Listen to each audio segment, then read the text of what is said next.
This podcast is sponsored by nobody. Hey dudes, welcome to Splat from the Past, the only 80s themed horror and sci-fi show where things can get totally radical. Now, today is New Year's Eve. This is the last podcast for 2021, and I'm going out with a bang. I will be talking to Rachel Klahr again. She's coming back on. We're going to talk about grieving and dating and anything else that's related to slice of life. And I can't wait. You know, I had her back on in January. Her and her two brothers, we did a tribute to their father, Gary Klahr, who passed away around this time last year. And we had a great conversation. We really related to each other, and we really hit it off, I felt. And so I asked her to come back on for the last show of the year, and she said yes, and I cannot wait. I've been so blessed this year. I've talked to everybody from Tommy Chong to Ronnie Blakely to Melanie Chardoff to, oh my God, so many people. I've done about 325 interviews this year. And I can't wait to what next year is going to hold, 2022. I'm going to celebrate a lot of milestone anniversary shows, anniversary movies again, and I already have 3 books so far. Wait till you see who they are. They're going to be great. All you have to do is follow me on Facebook, Twitter, and LinkedIn to find out who my upcoming guests are the day before. And I can't believe 325. I lost count of how many I did in the previous years, but it really don't matter because I am keeping count overall, but I don't really need to count the previous years again because it's ancient history, but I'm accomplishing a lot of shit. So, here is my new interview with Rachel Klahr. Hello. Hey, Rachel, welcome back. Hey, Tommy, how are you? I am spectacular. I'm just so excited this horrible year is finally ending. I know, and I'm sure you've seen Betty White died today. Yeah, I just actually announced it in the intro.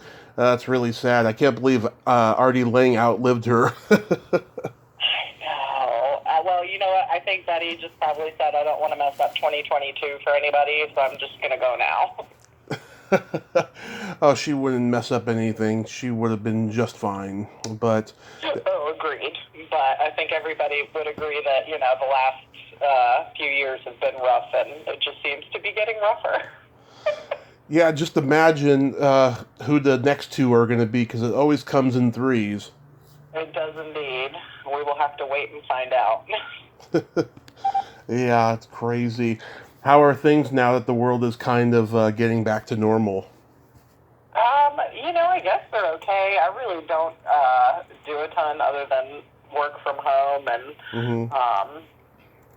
I hang out with some friends. I don't go out to those big bars anymore because I'm a little bit past that age. But life is life, and I just try to keep my head above the waterline.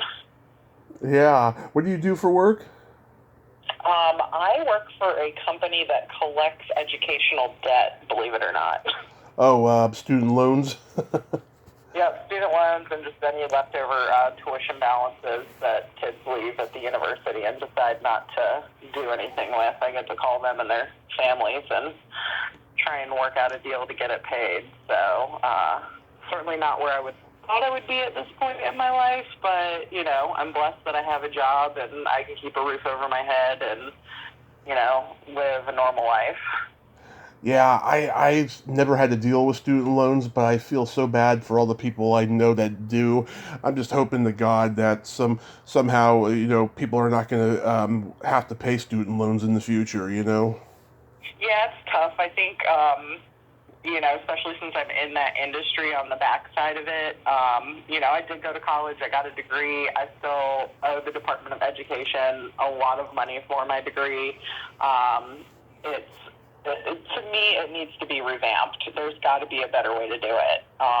Yeah. I shouldn't, almost 20 years after graduating college, still have over $30,000 left to pay back. I mean, they just don't make it easy, unfortunately. Yeah, that is insane. That really Yeah. is. That really is. I have a friend. He's got student loans. He owes a lot of people money and stuff. I keep telling him, when I win the lottery, you can pay all of that off, fast without having to wait another 5 to 10 years to pay all of that off. Yeah, I mean, it's just tough. They tell students, oh, you don't have to pay it back until you graduate or separate with the school. So even if you don't get your degree, as soon as you leave the school and Yeah. you decide not to go back half-time or greater, you're liable to start paying those loans back. And there's a lot of stipulations to keeping that aid while you're in school. So if you don't pass all your classes or you drop out mid-semester, any financial aid that you were eligible for, you actually end up having to pay the school back immediately for, because they have to send that money back to the government. Yeah. Yeah. It's really crazy. I mean, I could probably talk all day about it, but I know that's not why we had this conversation set up. So. I know. Just wanted to get everything started. Understandable. How are things on the West Coast for you? It's really cold right now. There are days when, yeah, it's like 29 degrees right now. Now, where are you in California? In Redding. And that's the northern part of California? That's up north. It's between San Francisco and Sacramento. Okay. I can't believe it's that cold. It's over 70 degrees here today in South Carolina. Yeah, it's been pretty cold over here. Some days it's raining, some days we have a little tiny bit of snow in the wintertime. And right now the sun is out, so that's good. I'll keep my fingers crossed that the permafrost is not set in. I have not seen snow yet. There was a little bit that hit a different part of the city, and the whole mountains are full of snow, but we didn't get any over here, and I'm hoping we'll get some over here because I just love taking pictures of it and playing in it and all of that. It is pretty. I do remember a lot of, memories growing up in Connecticut, up in the Northeast, where, snow was usually expected in the winter months, and I always loved waking up after that first snowfall, that real big one, and just looking outside, and it's just pristine, white, and beautiful, and, you can hear all the birds chirping, and, the animals kind of rustling, that are out about scurrying for food, and, it's really quite beautiful. It is. So last time we talked, we were paying tribute to your dad. Has it been already a year since he passed? Yeah, today's the year. Exactly to the day. On New Year's Eve. Oh. Yep. It's crazy. It doesn't feel like a year. Ugh, that is awful. Did he get a proper memorial? We have not done anything for him yet. He didn't want like a funeral or an obituary or anything like that. Yeah. So, I remember you saying.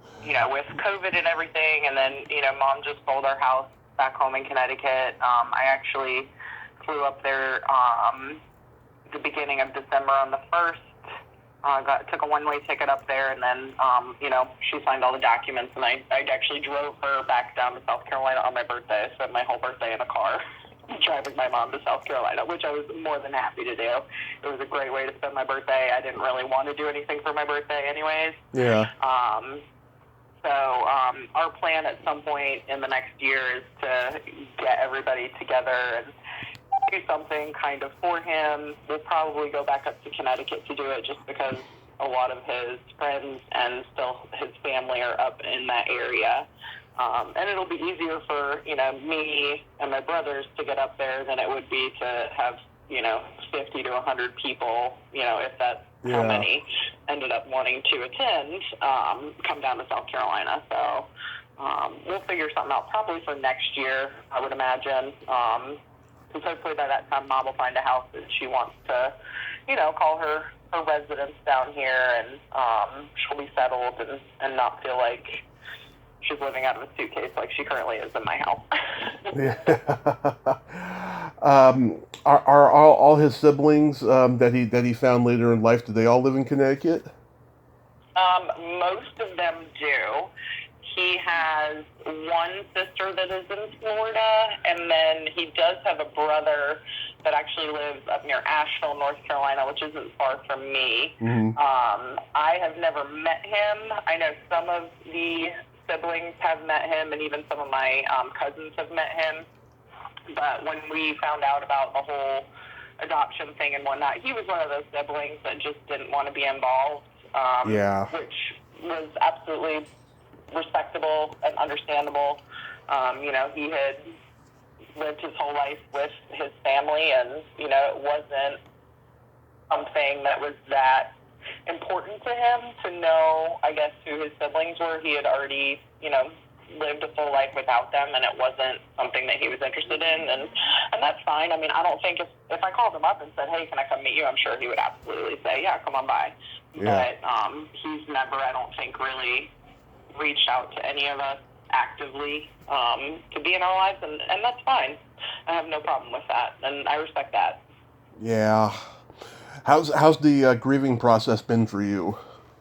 I think it's different for everyone, obviously. It's been weird for me. I still don't feel like he's gone. It seems very surreal. I have a lot of flashes.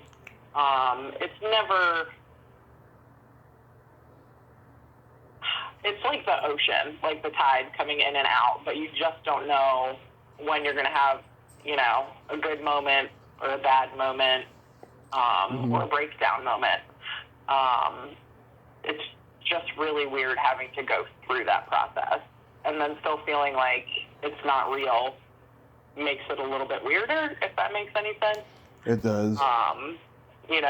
Ben and Matt were sending pictures and videos earlier today to me and Mom, and, I do love seeing them, but it's still very, very hard. I still haven't even opened the last birthday card that he sent me last year. Oh. So, I don't know when I'll open it, and there's kind of I don't know if it's funny, but, last December was when Dad passed away, obviously, and I had gone up to Connecticut, I think it was around the 15th of December, maybe a little bit sooner, and I spent, their anniversary with them, because their anniversary was on the 20th of December. Mm-hmm. We spent, Mom's birthday is Christmas, so we spent Christmas there, and my plan was always to come back down south on New Year's Eve. I wasn't going to stay. I knew Dad wasn't going to make it, but before I had left to go up there, Mom and Dad were like, did you get your birthday present yet? Did you get your birthday present yet? And I'm like, nope, haven't gotten it. So Mom and Dad had put like a little package together with my birthday present and some cards. And it was lost in the mail. And even though Dad was still alive at that point, I just was heartbroken that I would not get his very last birthday card that he ever sent to me. And then when I returned on New Year's Eve, the package had finally arrived. Mom had sent it out, I think, right before Thanksgiving down to South Carolina. So, around like the 23rd of November she had sent it. So it took over a month to get to me. So that was the day that Dad had died, was the day that I had gotten my birthday present and my birthday card in the mail from them. And I still have it in my drawer. I just can't, I don't know. It's very weird. It seems very minimal, I think, to some people probably, when you want to open it, and it's just I haven't found the right time and the right headspace to be in to, have that moment with myself. Right. Because I can only imagine that he wrote the birthday card prior to him getting to the point he was, because by the time December rolled around, his motor skills were pretty much gone. He couldn't really write very well. Right. He could hardly speak. So I imagine he wrote the card before my birthday, but still, it's just, I don't know, it's very hard to want to go through that, because I know it's going to be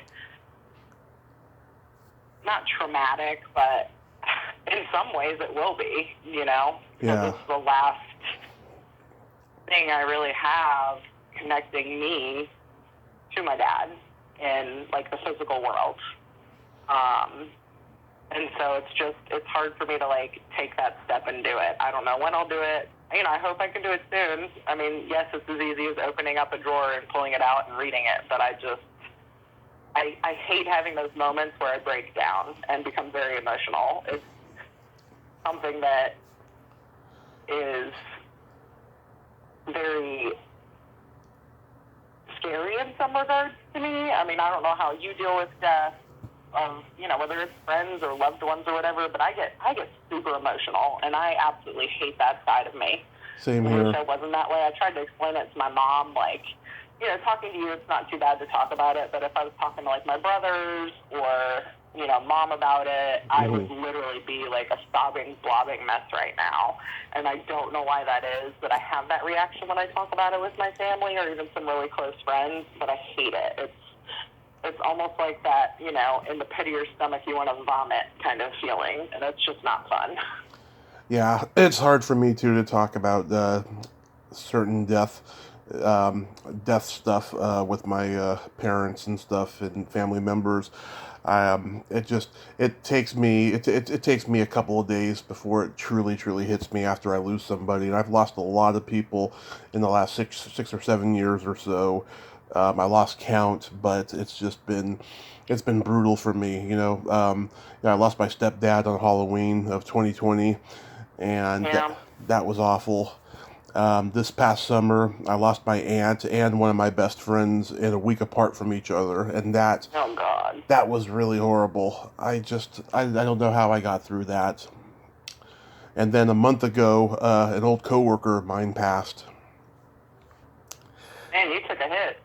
Yeah, it's been an awful year. I've been eating too much crap, and I've been crying at nighttime a lot. It's been really hard.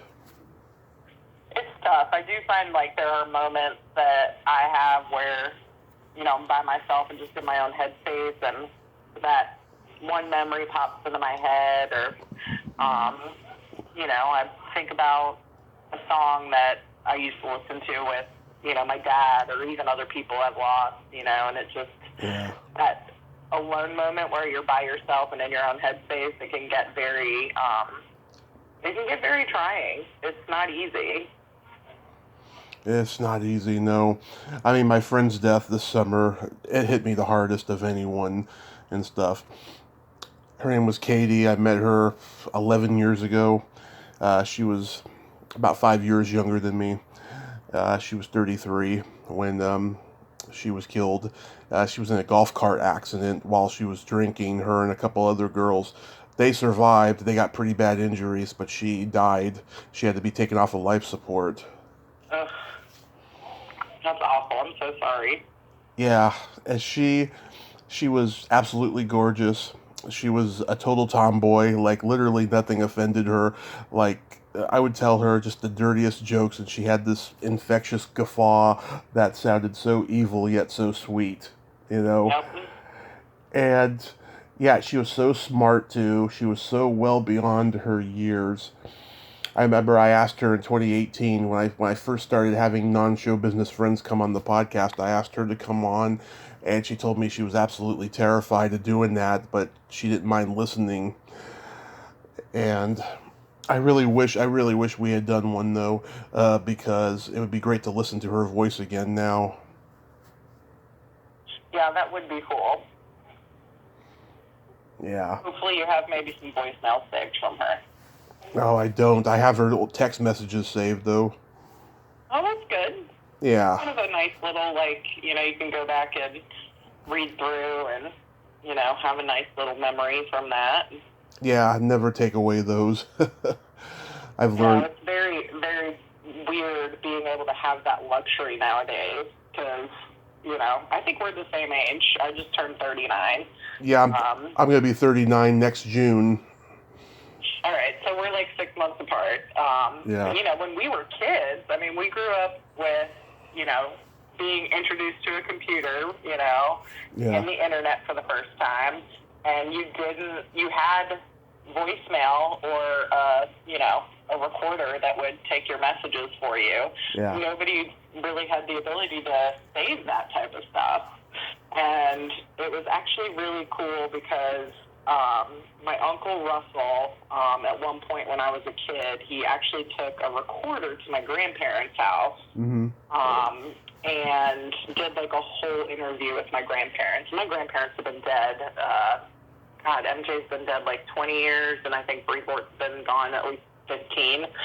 So I haven't, other than a picture, I haven't really been able to have any other physical interactions with like their voices or videos or anything like that, because we just didn't grow up in that era where it was as prevalent as it is now. You know, you had to have money to have a video camera or things like that, and we just weren't that type of family that had the luxury to spend, you know, $1,000 on a camcorder when they first came out so we could, you know, document everything. Right. But so my Uncle Russell actually found the old recording and sent it to me, and it was so amazing to hear my grandparents' voices for the first time in like 20 years.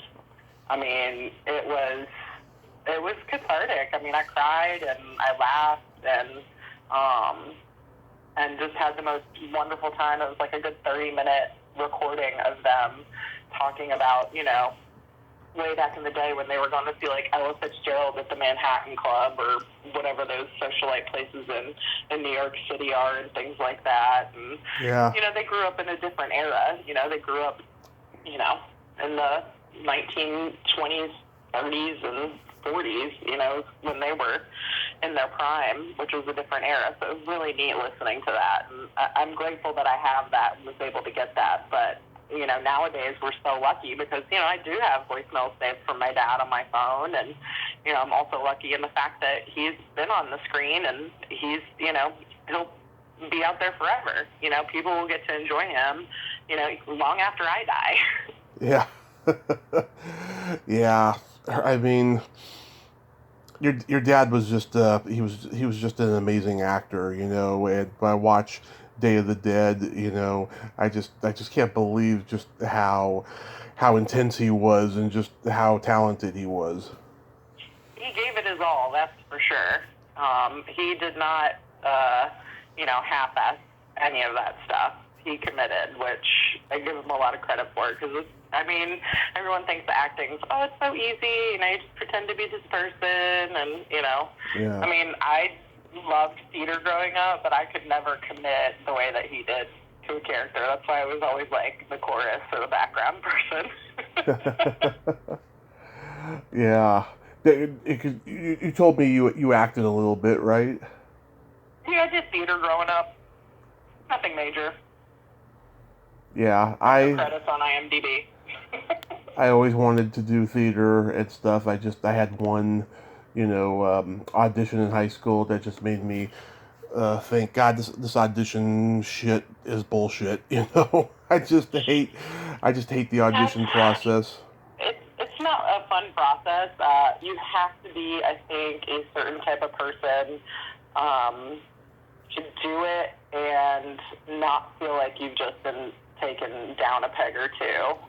Yeah. And I'm not saying that's true for every audition experience. You know, possibly not in the theater world, especially like, you know, when I was in middle school and high school, they really didn't, you know, they didn't tear you down. They tried to help you. Mm-hmm. But it definitely takes a special person to put yourself out there like that and really commit. And you know, I always felt like I was making a fool of myself. Right. I wish that I had some close family members who were actors, and maybe my perspective would have changed and I would have wanted to audition more and stuff. But, you know, that's why I got into stand-up comedy, because I was hoping that it was going to be a vehicle for me to get seen so I could get acting work, you know. And I got to be in a couple music videos. I was cut out of one. Another one I had a blast in. We had like 30 pizzas there for lunch, and we all got to take pizza home. It was awesome. Oh, yeah. Being on sets are super fun. I always loved, I mean, I didn't go on to a ton of them, but I do remember a couple instances where I was on the set with Dad for movies that he was doing, and it was, I mean, a whole other world to see it from that side. I mean, the cameras and the lights and, you know, like I remember going on the set of Quick Change with him, and It was the very last scene in the movie that they were filming at JFK. You know, they got the plane out on the tarmac, and they're pulling Kurtwood Smith off, and Dad's in the car yelling and all that stuff. And, you know, the interior moments were actually, I think, filmed in, like, just a plain body. I don't think they were actually filmed in that airplane that they came off of. Right. They had, like, a cutout of just, like, the body of the aircraft with the seats in it that they would use for the interior shots. So it was just really neat to see it from that side. And I fell in love with more of that side growing up, you know, than I did with wanting to be in front of the camera. You know, I actually got my degree in broadcast journalism, believe it or not. Nice. But did it for like a year and was like, oh, nope, not being in the news business. This is not for me. What was it about that you were like, I can't do this?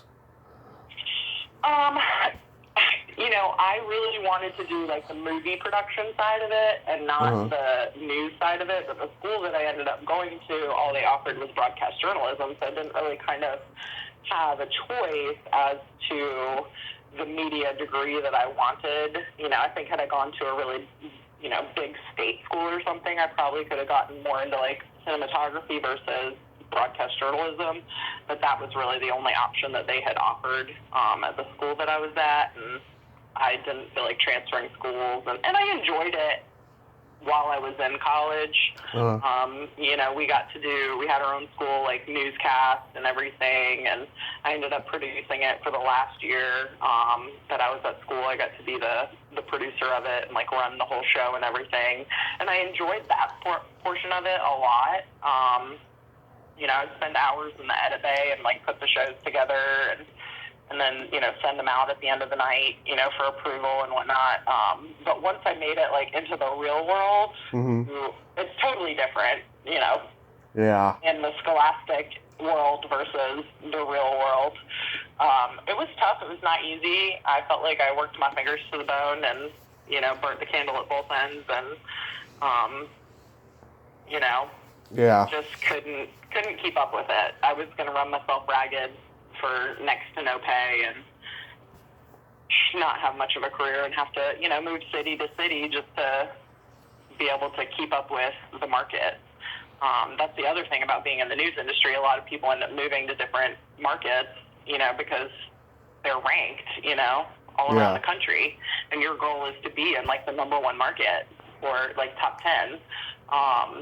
And, you know, if you're in East Overshoe, wherever, in the middle of nowhere, and your audience is 10 people in the county, you're not really, I mean, you gotta love it to do it, I guess, but it just wasn't, I think the magic had worn off for me. I just, you know, fell into podcasting. I didn't know that I was good at interviewing. I kind of wish I had taken part in the school newspaper in high school. But again, too, maybe I would have loved it so much that I probably would have been censored. I probably would have been told to do things I didn't want to do. So I'm kind of glad I didn't do it. But at the same time, I wish I had I known that I was going to be so good at this. Hey, there's still time for you to check all those things off. And the nice thing about a podcast is you don't have to be censored. You can do whatever you want, correct? Exactly. That's why I like doing that, you know, but I'm just saying though, like I probably would have been censored or something back in high school. Oh yeah, for sure. There would have been an FCC fine, I'm sure, at some point. Yeah. Oh, I said kick some ass one time during a rally, and everyone was damn sure that I was never going to get asked to take part in a rally again. It wasn't the case. I didn't get disciplined or nothing, but I actually said that, and a lot of people was like, "Man, that was so cool," you know. The shock factor, I think, is there for people with that word. It's the other ones that they get all ooh about. Yeah, this was 1999, 2000, somewhere around there. Yeah. Yeah, when, let's see, after I graduated high school, I took care of my Nana for 9 months until she passed. The last shocking thing she got to see before she passed was 9/11, and she was just so terrified. I mean, the whole Oh country my was, God. you know. I mean, she every time an airplane flew over her head, she thought that someone was going to drop a bomb from it. It was awful. And so the weekend before she passes, I go to see my old high school's production of Fiddler on the Roof, and my elementary school PE teacher is the she's one of the managers of the Performing Arts Center at that time, and she offered me a job, and I said to her, my grandmother's gonna die any day now. Let me get through this, and then we'll talk. And so she dies that Monday, and then that Wednesday, my mom says to me, "You better go talk to her now and get a job, because I know that once things are hitting you and stuff, you're not going to want to stay in your room and cry the whole time. You want to be active and do something." So I went over there, and I ended up getting banned from campus, but that's a whole nother story. But I didn't get to do that. I wish I had said yes that night, and then maybe everything would have been okay. It's tough. I mean, I think we all have those moments in life. I know I've had a couple, but especially when you're going through something like that, it's very difficult to make really any kind of decision. I know for me, like after Dad died, the only thing I wanted to do is like find some normalcy, and that is still my goal, finding normalcy in my life without my dad. Takes time. Yeah, I mean, yes, you want to do all those things and say yes to people, but at the same time, you know yourself well enough to say, I don't know how I'm mentally going to be, and it's best that I just take a moment, and then we can discuss it. Yeah, it was a life-changing experience losing my grandmother. She practically raised me, when my mother was working, double overtime. My dad, he worked graveyard shift in my early years, and then later he turned to drugs again. He had been on drugs before I was born. He would leave on Friday night, and I wouldn't see him until Monday morning. And he would miss every Monday at work because of the whole weekend. That's tough, having to grow up that way. Yeah. I can see why losing your grandmother would be traumatic if she was basically she was like a parent to you. Mm-hmm. Oh yeah, she called me her son. One of the last things that she said to me, about 6 hours before she died, she said I was her son, and she raised me, and it made me cry for months and months after that, and I get really emotional when I think about it. And you have absolutely every right to, and I would feel the same way. I mean, I have moments that I had with my dad over the last few months of his life that, there were no words spoken because he couldn't really talk, but, I would go in after work, and he'd just be laying in the bed, and I'd just go put my head on his shoulder and lay next to him, and he would put his arm up on my head and, pat my head and rub my head, and we'd just lay there together and watch whatever he was watching, and, we wouldn't talk, but we would just have these very profound moments together, and it was wonderful, and, I get teary-eyed talking about it a little bit, but those are moments that nobody can ever take away from me, and I'll always cherish. Yeah. So let's move on to something happier. Sure, what do you want to talk about? Well, I know we're in a pandemic, but are you dating anybody? Oh, man, the pandemic and love. That's a great question. So I'm currently single. I was dating a guy up until about June. Mm-hmm. That unfortunately did not work out. But dating's awful. Mm-hmm. I hate it.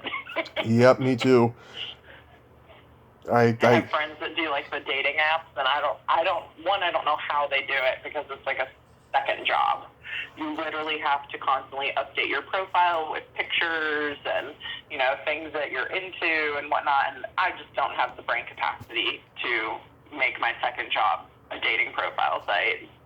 Or you just get on there and, like, go hook up with random weird people, and I'm not into that either, so. Oh, I did plenty of that in my 20s, I'll tell you, and I didn't intend to. You're probably not alone. I probably was there with you.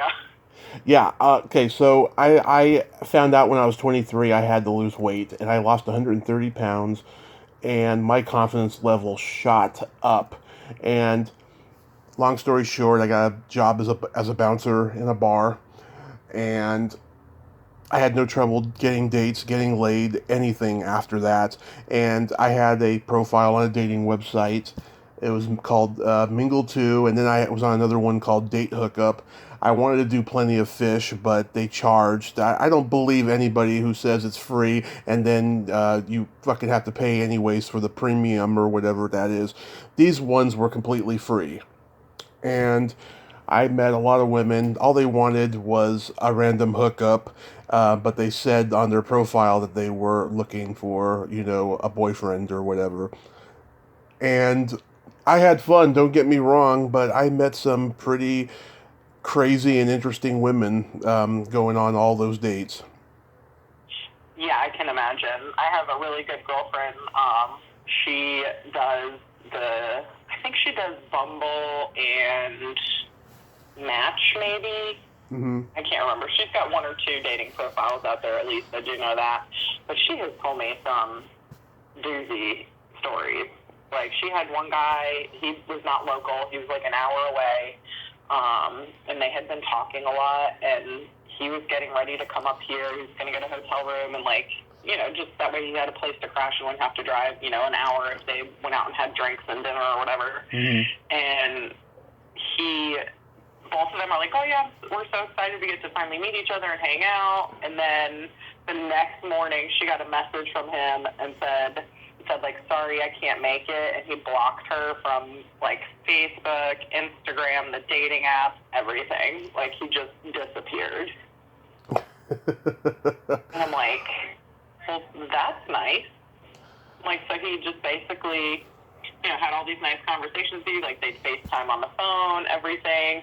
I'm like, there's more to the story. He's got to have, like, a family or something, and, like, didn't want to get caught or whatever. But regardless, I have no desire to, one, hook up with random people. Two, I feel like somebody's peed in the dating pool, because it's not a good one. peed in the dating pool, I like that. Yeah. There are some attractive men in my area, but I feel like I don't know. It's just, I haven't met anybody that has, I guess, maybe intellectually stimulated me enough to want to continue seeing anybody. And I'm perfectly fine handling my own stuff. I don't need a man to do it. I have my own house. I have a job. I have a car. Like, yeah. I'll figure it out. If it happens, it happens. If it doesn't, it doesn't. I'm not worried about it. Oh my God, so many women I'm friends with are like you. They are independent. They don't let a man tie them down, you know, and they take it day by day. You know, if it happens, it happens, you know. Well, where I grew up, like, I'm not saying I grew up in a bad area. I grew up in a really great area. Yeah. But we were not rich people by any means. Mm-hmm. We were considered being from, like, the wrong side of the tracks in the town that I grew up in. And there were just some mean fucking people that I grew up with. Like, they literally scarred me for life, Tommy. And same here. That's the reason that I don't date. Because, I had kids in my grade come up to me and ask me out as a joke multiple times. Oh, yeah. I've been there. Make fun of me because I was chubby, and I was not even the fattest person in the school system. Like, so I just, like, if somebody likes me, I'm like, okay, whatever, that's funny. Yeah. Moving on. Oh, yeah, they did that to me, too. I was the fat kid growing up, and, you know, they would say, oh, so-and-so likes you, and it was just a joke, you know. That happened a lot. You're mean. Yeah. But that stuff stays with you. That's what, you know, and I'm sure kids are still mean. They'll be mean forever until they grow up and realize how mean they were. Some of them, I think, realize it. Others don't. I actually had a kid that he made fun of me up until I was in 11th grade. I will never forget. My dad actually went down to the school and busted into the dean's office and said, if this child does not stop making fun of my daughter, he's going to have to deal with me. And literally within an hour of my dad showing up to the school, I was pulled into the dean's office in high school, and this kid was giving me an apology. And he's like, I'm real sorry, you know. Yeah. Meanwhile, we're all like, you know, 14, 15, 16 years old, you know, they don't really get it. They're just, you know, a parent is waving their finger at them and they're being told they can't do this anymore. But years later, I actually ran into that kid, I think at a bar with some friends. And he actually came up to me and he apologized to me. He said, Rachel, I'm really sorry the way I treated you growing up. And I was like, you know what, I appreciate that. Thank you. And he wasn't even the worst of them. He just was one that kept doing it. Yeah. Oh my God. Yeah. A lot of the kids that bullied me growing up, I'm good friends with a lot of them now, you know, and some of them will never fucking change. They will always be assholes, and it disgusts me. But yeah, God, I have so many funny dating stories about, you know, meeting women on those dating sites.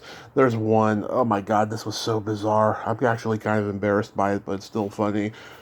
Yeah, I've always liked older women, you know. I like women that are old enough to be my mother because we like the same movies, same music, all that stuff, you know. And I went on a date with this woman. She was in her, I think, early 50s, and she was Italian, and she had a very strong accent. And I can't remember where we went to first. I think we went and had coffee at Starbucks down the street from where I lived. And then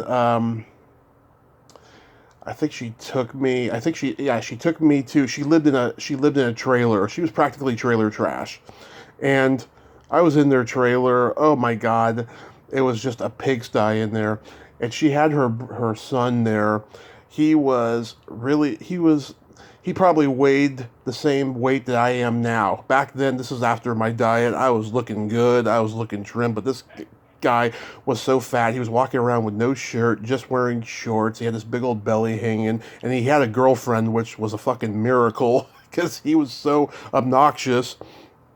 And they had, oh my God, they had this big old fish tank there with this big old fish that they had. It was kind of bizarre. And then after we hung out there for a while, we went back to my place and we had sex. And it kind of creeped me out, though, because she would not moan during the sex at all or even say anything, you know, not even react in it. It was like I was having sex with a corpse. It was weird. Really weird. That's bizarre. Yeah.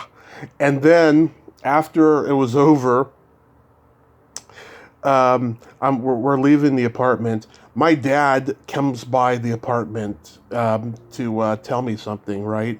And it was just so crazy that, you know, here I am leaving with this older woman and stuff.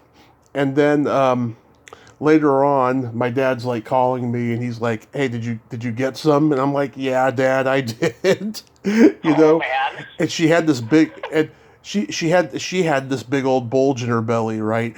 And just a few months before, I almost got a woman pregnant, right? So he thought it was that woman. He was like, is that the girl that you almost got pregnant?" I was like, "No, Dad, that's not the one." Man. Yeah, it was just really bizarre. I never saw her again after that. Probably a good thing, it sounds like. It was. You could have had a stepson. Yeah, oh God, I don't even want to think about that. But I will say this, when you see that someone is girlfriend, it makes you believe, okay, there's somebody out there for me too. Yeah. I mean, so I got out of the hospital from my accident in June of 2015. Around May or June of 2016, I was feeling lonely, and I wanted to see if I still had any kind of whatever magnetism I had before the accident. Right. So I tried speed dating, and that was a fucking mistake. Speed dating, huh? Yeah, because in the Bay Area, where I'm from, where I was still at the time.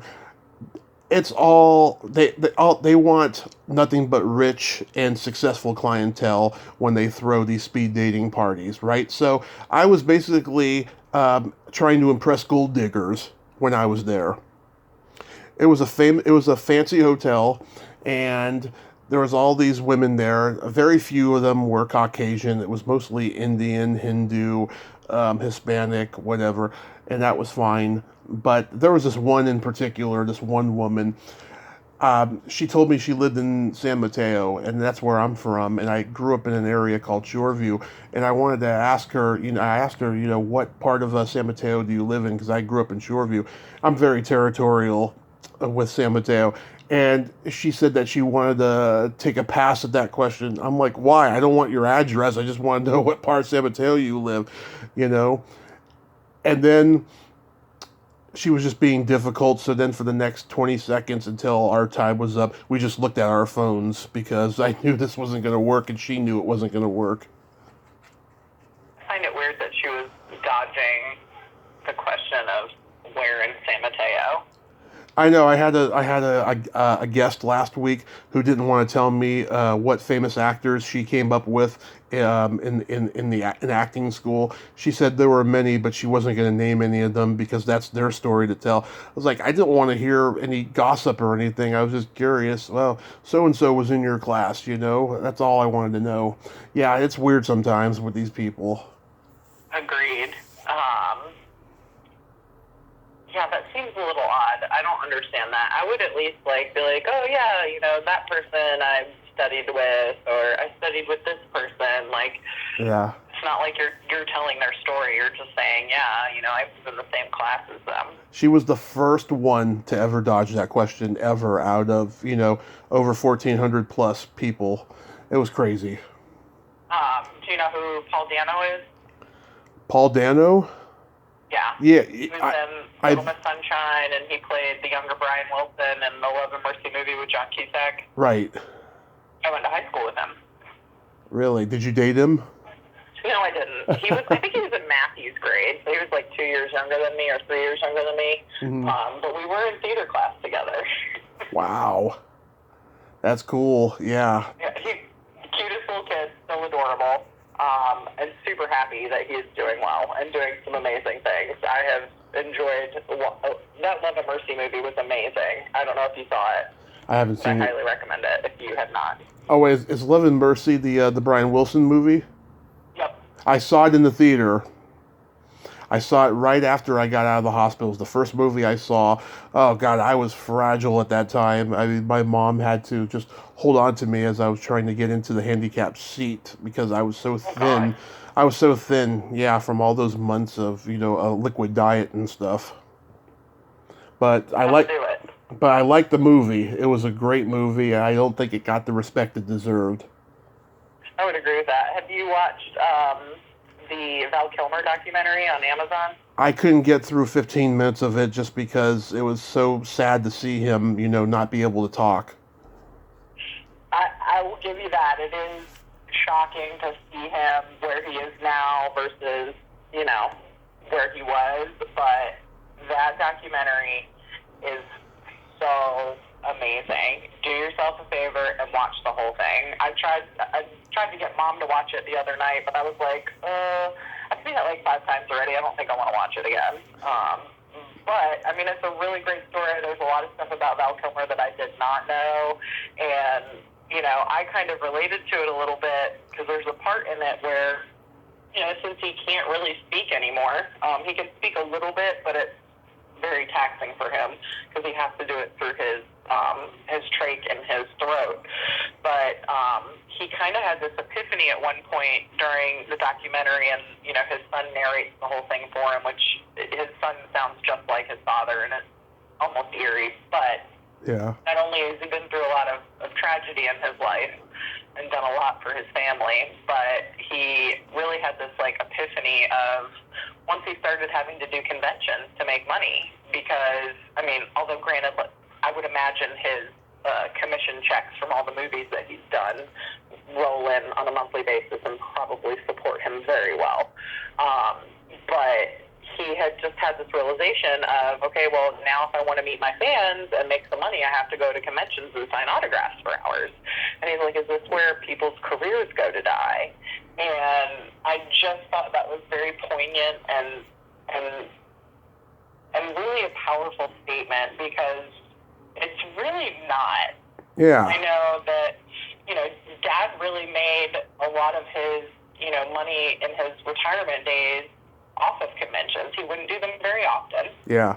He always felt like he didn't want to flood the market, with him going from, convention to convention, because then nobody's going to want to meet him or get his autograph or whatever. Yeah. It was also very hard for him to travel. Like, it was within, a couple hours driving, he had no problem of doing that. But, to get on an airplane, it was very hard for him, or for him to sit in the car for, longer than 6 or 7 hours is very difficult, just with all the, different fake body parts he had and whatever else, and just being an older guy. Yeah. But I think what a lot of the celebrities, that have such a status, like someone like Val Kilmer does, Yeah. And you have to go from not being able to act into being in this, massive, room, whether it be an auditorium or a theater or whatever, even a convention hall, and sit there and sign autographs for hours, those fans are so happy to meet him. And it's really, I think, a rebirth for him in some regards. And I think, I wish more actors would see it that way, as a way to really connect with their fans. Because I think for some of them it is hard for them to connect with their fans. Yeah. I think some develop that kind of line in the sand, so to speak, where, they are better than people. And I wish they wouldn't think that way. I know that's something that probably will never go away, just because of a status thing in our society. Yeah. But it was really interesting to watch Val Kilmer in that documentary kind of have that epiphany, and then realize that, maybe this isn't the end of my career, maybe this is the beginning. It was very good. Yeah. I mean, I've talked to people who, they said that the convention scene is just not for them. They think it's selling out or something like that.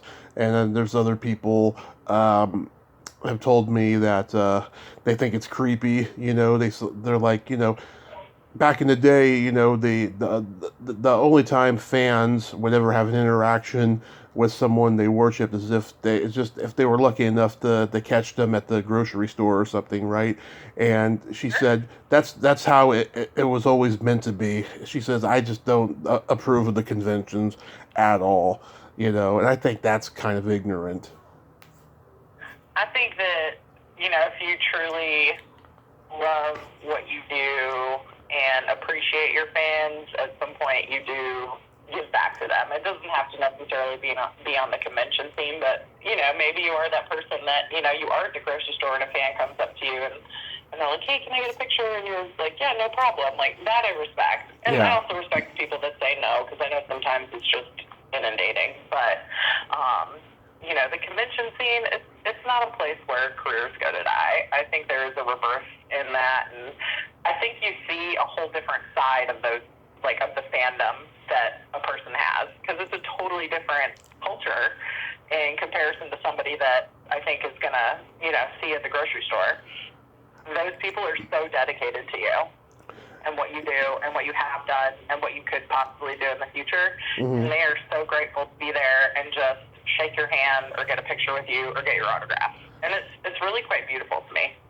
Yeah, I went to Never met anybody at a convention that I would turn away, Right. I went to my first horror convention in 2016. I had just gone to my first Comic-Con the month before. It was always in the back of my mind to go to conventions, because when I was a kid, I wanted to go to Fangoria, but my parents didn't like horror, so I never got to go, and they would come to San Jose every year. So this is what happened. So me and my friend, we'd been planning for months and months to go to LA for like a week and just have fun. And I had just won the settlement of my car accident at the time, so I had some money to spend. So we scheduled this 8 days in LA, And thank God that we did, because that Sunday, the 24th, when we were leaving, it was the last day of Monsterpalooza in Pasadena. I've been going I've been going twice a year since then, with the exception of last year. And I look at the lineup. I see Catherine Mary Stewart and Kelly Maroney from Night of the Comet. I see Fred Williamson. I see Robert Hayes, Kathleen Kinmont, all these people that I grew up watching. And I said to him, "You want to go?" He's like, "Oh fuck yeah, let's go." So we leave at like 5 a.m. in the morning, and then we get there like 11:30 or 12, between 11:30 and 12, when the con started. And we had nothing but good experiences with everybody that we met that day. And I thought every con was going to be like that. And then within a year, I started having a couple bad experiences meeting certain people, and it gave me a reality check. And I started the podcast, in the process of that. And I was willing to play along for a while, and then got to a point people started, telling me things off the record, the truth of the horror convention scene, and what this person's motive is and all that shit. And I'm just like, God, it is crazy, because I love horror, but it's like the horror convention scene has become a real capitalist game. It absolutely has. I won't name any names, but Dad had, Dad was friends with a lot of the promoters. Right.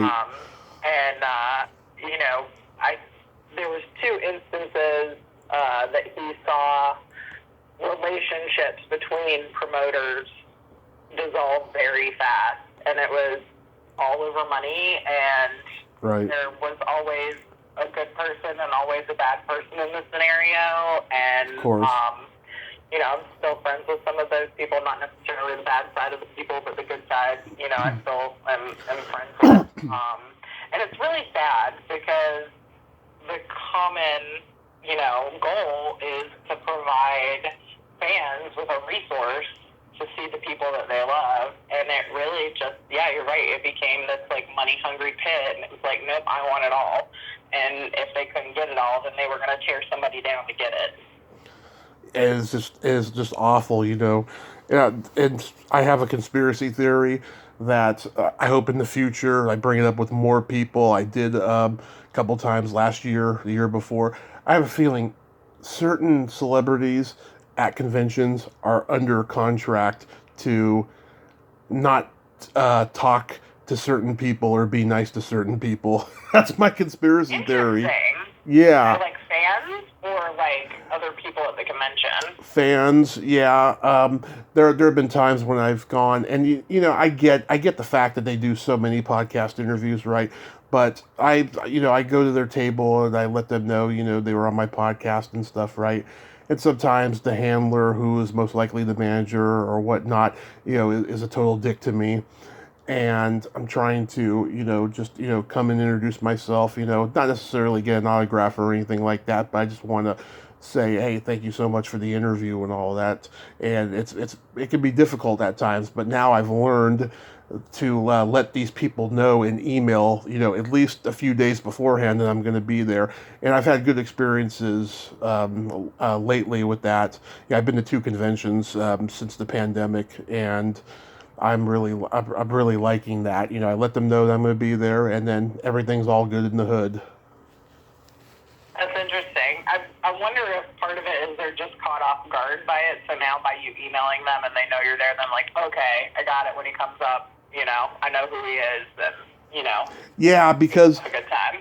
Yeah, because sometimes when you're interviewing them a week or two before, and they're promoting the con and stuff, right? They forget that you're going to be there, right? So that's why I have to remind them in email. Hey, squeaky wheel gets the grease, right?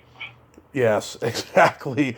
And actually, I take that back. I've been to 1 con since the pandemic, but I went to a con a month before the pandemic, so I had to rephrase that. But I plan on going to more, just as long as they're around. They've been getting canceled a lot in California. Yeah, we have one convention up in Charlotte, North Carolina that comes every year. I think it's Mad Monster. Mm-hmm. I've been to that one, and I went the year that George was there, because I had never met George. So I actually went up to Charlotte, went to the convention, bought a ticket or whatever, and went and sat with George. And Dad had mailed me a little note to give to him at the time, and got this. I think this was like the year before he had passed away.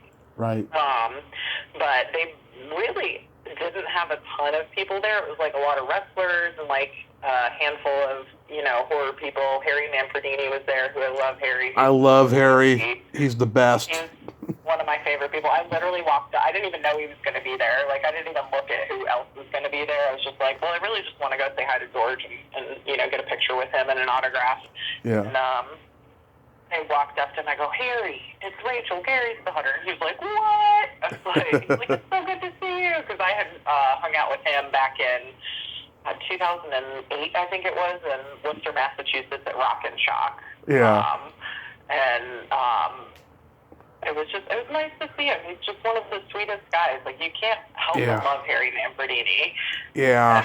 And it was even funny. So I'm a horse person. I rode horses most of my life, and that was, the one thing in my life that really kind of kept me sane growing up was horses. But so one of the movies that I loved growing up that was based off of a book is about a horse named Danny. And you would not know this movie unless you were a horse person back in like the late 80s, early 90s. But I happened to like randomly stumble upon the movie years after I met Harry Manfredini. And he actually scored the movie. And so the next time that I saw him, I said, Harry, I had no idea that you scored one of my favorite childhood movies. And we just had the best conversation about it. Yeah. Yeah, I talked for horror scoring, not horse scoring.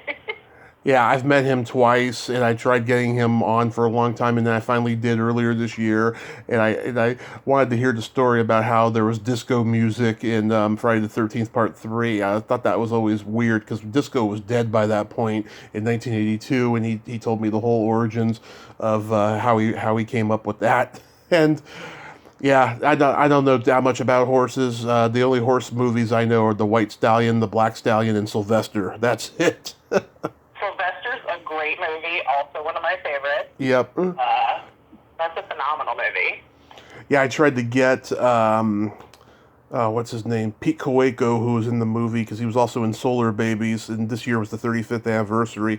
And, he's happy in his domestic bliss, and he's out of acting, so... maybe I'll try again in the future, but it would have been great to talk to him.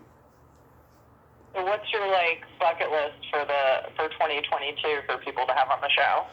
Oh, I'm glad you asked. I got a huge list of people that I'm going to reach out to throughout the year. I have got, oh my God, so many people. I tried to get Nancy Allen on this year. I even donated to her cancer research thingy, and I got a nice letter from her, handwritten letter. And then I, wrote back saying, hey, you want to come on my podcast? I haven't heard back yet, but I'm going to keep trying and stuff. It's gotten to the point now where I know so many people in the business, then maybe I can get someone to connect me. But, yeah, Nancy Allen's definitely one. I want to get Ray Dawn Chong. I tried to get her last year, and this year I got too busy with other people. But I'm going to give it a go because I interviewed her father, Tommy Chong, this year. Very cool. Yeah. God, there's a lot of people. I want to interview a lot of people from obscure horror movies that only I would know. And I have done that in the past, but I got quite a few more that I want to get to. Let's see. There's a movie back in the late 80s called Zombie High, and there's a hot actress in it named Claire Carey. I want to interview her. The lady who visits Paul Newman in prison in Cool Hand Luke, Joy Harmon, I want to get her. It's the 55th anniversary coming up of that movie, and she's like a baking mogul now. She bakes pies and cakes and all of that stuff. Yeah. That's amazing. Paul Newman's a phenomenal actor. He actually lived in Westport, Connecticut, which wasn't far from where we lived back home. And you would see him around town every once in a while. Wow, really? He actually used to drive down, I think it's Lyons Plains Road out of Weston, and you could see his property from the road once the leaves had fallen in the fall, and he had a beautiful place. Oh wow, yeah, God, and of course he was a race car aficionado. Yep. He got into it when he did that movie Winning. It was like a later in life thing. Yeah, he was a good actor and a good egg in general. I felt like, you know. Yeah, I'd never heard anything bad about him, other than he was a perfectionist on set, and he cared about the project. But he was a real guy's guy, from what I was told. I think that's probably a spot on assumption of him, because, yeah, I felt like he was always doing good things in my eyes. Never heard a bad thing about him. Was involved in the community. He started his own Newman's Own products. brand. Yeah, I love his salad dressing. His lemonade is phenomenal. Yep, I drink the lemonade. Oh, good. Yep, I drink the lemonade, and I'm sure I'll try to remember. There was like a cookie or something he had. I think I tried it once. But yeah, he's got good products, and they all go to the charity organization. Yep. Well, to tie this into horseback riding a little bit, so there's a barn in North Salem, New York, that I used to go to all the time. It's called Old Salem. Yeah. And it's actually, it hosts some of the world's top equestrian riders on a yearly basis, where they have a really big horse show there in the summertime, where they do the Gold Cup of Grand Prix there. Right. But so he started the Hole in the Wall gang out of that farm, which is his nonprofit summer camp for kids. Nice. So I was curious. He's always doing good. Yeah. I was curious. What was the last great date that you were on?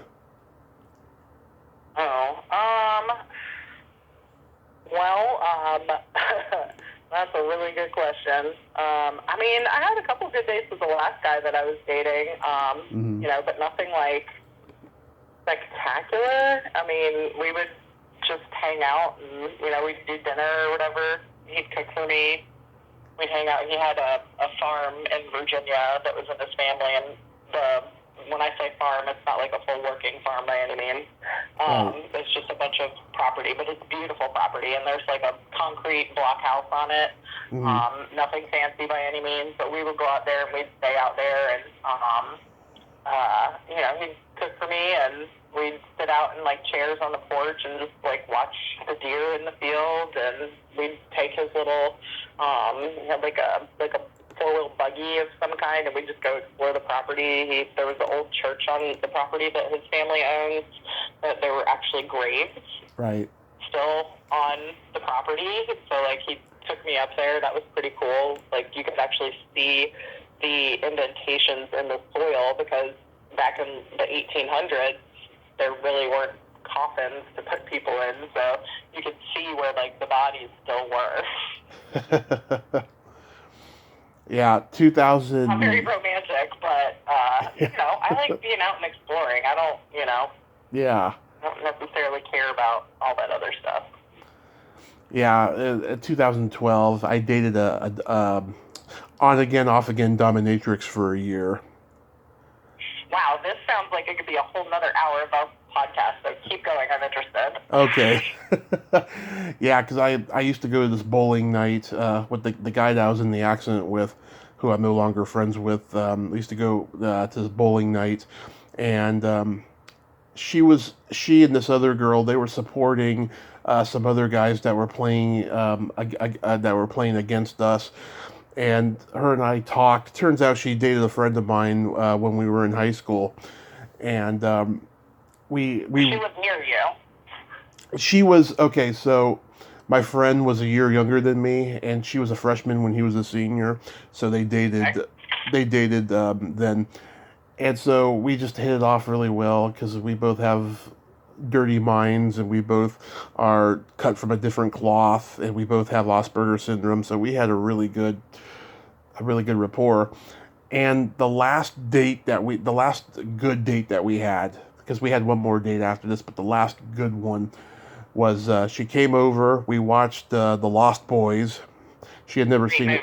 Yeah, she had never seen it before, and we were drinking this big old bottle of wine and smoking pot and just having a good time watching it. I remember yeah, there was a part that's in the movie that I didn't remember ever seeing, and I thought because I was drunk and high, I was hallucinating, and then I had to go back the next day and see it. And I was like, oh, it's there, but I've never noticed it, and I've seen the movie so many times and stuff. It was crazy. And What scene was it? okay, right at the end, as Max is about to turn into the head vampire, you know, the truth is coming out. Jamie Gertz says, I think she says, "So you're the head vampire, right?" And he nods his head and then he laughs. I did not remember that head nod and laugh at all, and I thought I was hallucinating it. But I went back and I was like, "Wow, how come I never saw that?" And all it took was for me to be drunk and high to see it. That's crazy. That's funny. And it's like a minimal scene. Like, it's poignant, but it's minimal. It's not like it's a massive, like, turning point in the whole movie, you know? Exactly. And it was a work night for her. It was like a Thursday night, and before she left, we had a quickie, and that was it. So that was a great date. But she was a dominatrix? Yes. Okay. You can ask me questions. Go ahead. I don't know if I'm curious or I'm, like, scared to ask questions. Like, did she dress like a normal person? Oh yeah, she dressed like a normal person. She actually had a very good style of dressing up. You know, she was kind of a hippie chick. You know, so she wore long dresses or short ones. She would wear jeans. You know, she was just so pretty and so adorable, and just if I hadn't been in such a drunk mess during that time, we'd probably be married right now. Well, dang. She was like my perfect match, and I just saw her true colors after my mother and I got into our homeless situation. She didn't want to be with me no more, sadly. That's a bummer. Yeah. I asked her for help and she wouldn't do it. And then after I got out of the hospital, she still wouldn't talk to me. And then she ended up blocking me and whatever. But it was a great time that we had. Hey, as long as you have a good memory from it, sometimes people are only supposed to be in your life for a short amount of time. And then you know, part ways and you have that memory. And sometimes, you know, they come back and sometimes they don't. And sometimes, you know, they want to be friends and forgiving, and sometimes they don't. You know, it took me a long time to accept that, but now I can't accept it. Yeah, I think some of those situations are a little bit dependent, like, on me. You know, like, I do have people in my life that I probably should just cut out, but, you know, I wear my heart on my sleeve, and I, you know, try to help all those that need it, that are in my circle, and sometimes it gets the best of me, and, you know, other times I walk into it eyes wide open, understanding that, you know, this is not going to end well, but I still do it. I just haven't learned that lesson yet. Yeah, I think when, you know, you're a certain number of children, you get to be the dependent one. You get to be the one that everyone relies on. I mean, I'm the youngest, you know. My brother's 9 years older than me. My mom miscarried 4 times after my brother. And wow. So, yeah, I mean, I've always been the one that people depended on. It is a heavy cross to carry, so to speak. It is. It is. But you're managing, and you have an outlet. Absolutely. And, you know, I've been celibate since my accident, and my mom wants me to find a nice woman and get married and have a kid, and I do want to do that, but I'm just not ready yet. I want to accomplish things, you know. I don't mind, you know, doing it in my 40s, you know, but if it's meant to happen, it's meant to happen. Well, if you like older ladies, might want to get on that. They might not have that biological clock anymore that you're looking for. Well, Well, I mean, I don't mind, being friends with the older ladies now, but it's just that it's just my values have changed. I mean, not all the women I was with, in my 20s and 30s in the early 30s were the older ones. Like the dominatrix I just told you about. She was 4 years younger than me, and she was like one of the rare ones my own age that I was with. Yeah, I can't say I have a preference of younger or same age or older. I've dated a range of people, so I can't say that, I'm into older men or younger men. It's just, it has to be compatible in my eyes. Yeah, compatibility is the key. Why do you think our generation, so many people in our generation, is single? I mean, it just seems like in the older generations, they'd get married right out of high school, and they'd have kids, they'd have careers and everything. But just our generation seems complacent and lazy, and I think the shifting of all the businesses with the internet really fucked everything up for the rest of us. Yeah, I've had that conversation with friends before, and I think it's hard to say what it was that, shifted the values, so to speak. I don't necessarily, like, in my eyes, growing up, being a baby of the 80s and growing up in the late 80s into the 90s, I personally always had that, dream of, finding somebody in high school or college and marrying my quote-unquote sweetheart and having the White House with the white picket fence. And, I dressed up as a kid and, pretended I was getting married. Like, those were things that were, I think still very prevalent when we were young. Yep. I just think that at least for me, I think it was made very prevalent, growing up that, okay, this doesn't happen for everybody. We grow up watching, Cinderella and Sleeping Beauty and, all these amazing movies about how you're going to find your Prince Charming. And, it's not a reality. You may not ever find your Prince Charming. You may not be someone that wants to have a Prince Charming, But I think that our generation was, I think we're just that transitional generation is really how I look at it. Yeah. We talked earlier how we were that first generation that really kind of got introduced to the computer and then, the internet and AOL and, dial-up and all that stuff. When we grew up, if you didn't know what website you had to go to, there was no Google to search for it. I know. So I think that just being in that, the internet really changing a lot of things, I don't know if our generation's complacent. I think that maybe we're a little lost still, think so. Like maybe we're that lost generation still trying to figure it out. Because I feel some days like I'm still trying to figure it out, and I'm, 39. Yeah, I think definitely lost because, when I graduated high school, I thought that life was always going to be the way it had been up to that point. Even with the internet coming, that the internet wasn't going to have much of an impact. And then after 9/11 happened, I saw the world just getting weirder and weirder, and the internet getting more and more popular, and people's attitudes were changing. Well, and I think, I love the internet, don't get me wrong, but there's so much on there that you can search for. Yeah. And a lot of it is not factual, unfortunately.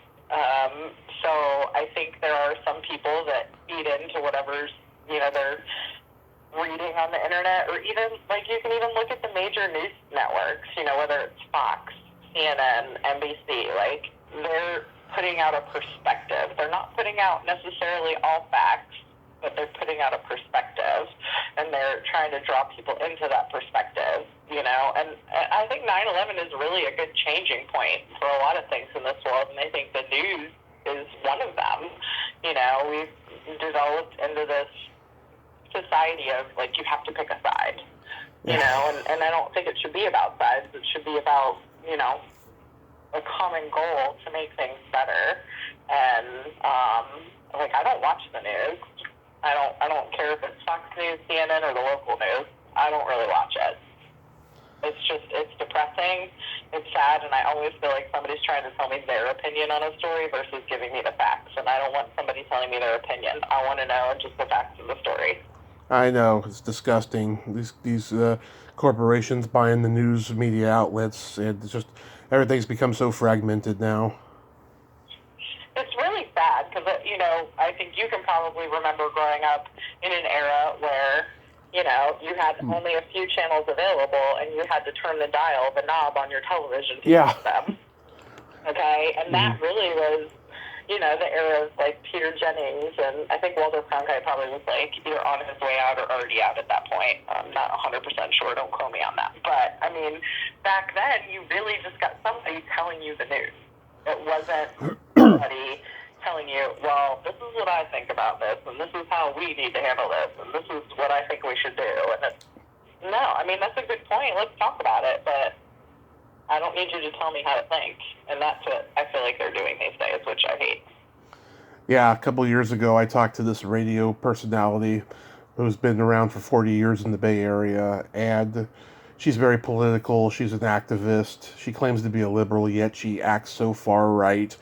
I had her on the show, hoping we were going to have a nice conversation about the evolution of her career in radio, and she just kept bringing it back to sexism, and she came off as so bitter, and then she said some horrible things about people like myself who are content creators, saying that one of the great things that happened with cable access becoming antiquated was that that no talented people couldn't have a platform anymore. But then look what's happened with the internet. So many people are starting podcasts and giving lots of misinformation.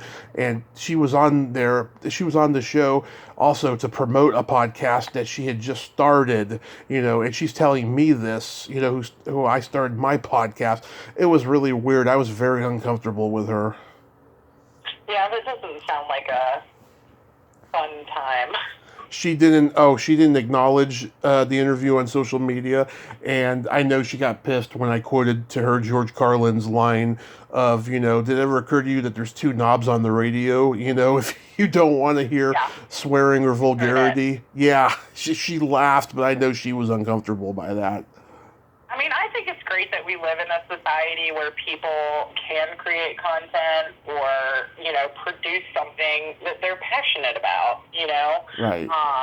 I think the ability for, whether it be Joe Schmo or somebody famous to start a podcast and, have an outlet to discuss whatever they want. I have no problem with people discussing whatever they want. If I want to listen to it, I'll listen to it. If I don't, I don't. That is the choice that you have in this country. And it drives me nuts when people get upset over it. It's like, then don't listen to it. Exactly. It's literally as simple as that. I don't get it. Remember Tom Green? So I just recently rediscovered Tom Green. Like, I absolutely remember Tom Green when he, had the Tom Green show and all that stuff. But I am on TikTok, and I get sucked into the TikTok hole. I don't know if you're on TikTok or watch it or whatever. No. It's a bunch of nonsense most of the time, but there are some really funny videos on there, I'm not going to lie. But so Tom Green has a TikTok, and he apparently is now a farmer. Yeah, he had a show on cable access in Canada for 5 years, and MTV picked it up. That's like, pre-internet, pre-Dane Cook, self-starter, self-made maverick, getting discovered for the mainstream. He's a great success story there. Well, that's like Letterkenny. Do you watch Letterkenny on Hulu? I've heard of Letterkenny, but I haven't actually seen it. Okay, it's I really honestly I don't know how to describe it to you other than it is probably the most dumb thing I have ever invested my time in, but it can be absolutely hysterical. This guy in Canada started this show on like a cable network in Canada. Like, him and his friends literally got together and decided to do this show called Letterkenny, and it got picked up by Hulu, and it's now like one of the top stream shows in the world. Yeah, I'll tell. Anything is possible. Anything is possible. Oh yeah, God, there's too many examples to name, but that's definitely it. I talked to this transgender horror host, Penny Dreadful, and Boston. She started her show on cable access, and then pretty soon, within a year, it was all over the New England seaboard. I mean, every local channel had her show. I mean, I definitely think there's some luck to it in some regards. Mm-hmm. You have to have the right people listening at the right time, and you've got to have a little bit of something for it to catch their eye. But I mean, it's really quite amazing how things can just pop off for somebody, all because you decided to put yourself out there. Exactly. I tried to start my own horror show a couple years ago, and my former comedy mentor pulled out as producer, and it created a huge embarrassment for me. And then me and a friend of mine who was going to put in a good word for us at the cable access station that she worked at in the Bay Area. We were going to try it again after the pandemic, and then she disappeared from social media. Nobody knows what's going on with her, what she's doing right now. She won't answer her phone. Hopefully, I'll get in touch with her next year, and we can make that attempt to try again. I actually have an idea for another type of show, not just a horror hosting show, but something like related to horror movies. I have an idea for. Okay, well, hopefully your friend is okay. If you can't get a hold of her, that seems a little odd, considering everybody is stuck to their phones these days. Well, I do know she's in a relationship now, and she's probably engaged to the guy. Knowing her, she's very easily trusting. I'll tell you. But all right. We shall see. We shall see. Do you got any New Year's resolutions? Oh man, I definitely need to get my butt back in the gym. Same here. That is probably my biggest one. I'm going to attempt to do a dry January just to kind of like detox. Yeah. I feel like my December, as most people's Decembers, the level of alcohol intake tends to creep up a little bit just because of all the parties and everything. But I really don't try to make any actual resolutions because I tend to never keep them, honestly. Yeah. I'm slowly learning that it is one foot in front of the other, one day at a time, 1 minute at a time, 1 hour at a time. I can't overpromise my things because I will underdeliver. So, I definitely just want to take care of myself a little bit better this year. I would love to travel this year a little bit more. I know that's a little tough with COVID. And just, do some more things for myself. I typically don't take a whole lot of vacation time. Like, I think I ended up having to cash out almost 100 hours of vacation time that I hadn't used this year. So that's how much vacation I don't take. Yeah. Even if it's a day off. But yeah, I don't know. That's just maybe get back in the gym, slowly but steady. Have better eating habits. I tend to, obviously, like most people during the holidays, like I said, imbibe a little bit more, not just on beverages, but food. We all do. I'd love to, get hardwoods in my bedroom. I just redid my guest bedroom for Mom before she got down here. I put some luxury vinyl plank flooring in for her because I had a dog. So I had to put my dog down in September. She was 14 and a half. Oh. But she was basically incontinent for like the last month of her life. She lived in a diaper. It was awful. Oh. Mentally, she was all there, and she's just the sweetest little smush face. And I miss her every day. But she had, unfortunately peed all over the carpet in here. Because I work in this room also, unfortunately. My poor mother has to get woken up every morning at like 7:45 a.m. And I have to kick her out of her room. But, so I, before she came down, I was like, I'm not moving my mother into a room with a carpet that smells like dog. Yeah. So, would also like to get some flooring into my room. I don't know, like just dumb stuff, like adult stuff, like normal people. What about you? Well, weight loss, yeah. This will be like my 4th attempt in the last few years, but I'm definitely going to go ahead with it because I'm going to be 39. I don't want to keep doing this in my 40s. I like to host panels at conventions. I was asked to host some at a Comic-Con. There's this couple I know. They have five Comic-Cons now throughout the year, and they had one in the Bay Area. And I was offered. I said yes, and then I had to say no at last minute. My mom was having surgery that weekend, and I'm actually glad because one of the celebrities was Tom Sizemore, and I can't stand him based on the stories I've heard about him being a wife beater and all that shit. So I had to back out of it. They said I'm welcome to try again next year, so I'm gonna do that. I want to make my horror movie, my horror screenplay a movie. Sean Patrick Flannery's sister came on the show months back, and I told her that I had a script I was trying to get made. She's currently reading it, so fingers crossed on that. Well, that'd be cool. Yeah, and I want to keep interviewing amazing people. I'm just so damn blessed with that. You know, I've become kind of the dark web's, best kept secret in a way with all these. Bad thing. Not a bad thing. Not a bad thing. I'm just loving it. Did you hear my newest one I did with Lori Cardille? I think I listened to like the opening of it, and then I was jumping in the car to go do something. I have not listened to it. I love Lori. Lori's so sweet. She sent some stuff to me and Mom for Christmas from her and her hubby. And I think she just had a new grandbaby, didn't she? Yes, she did.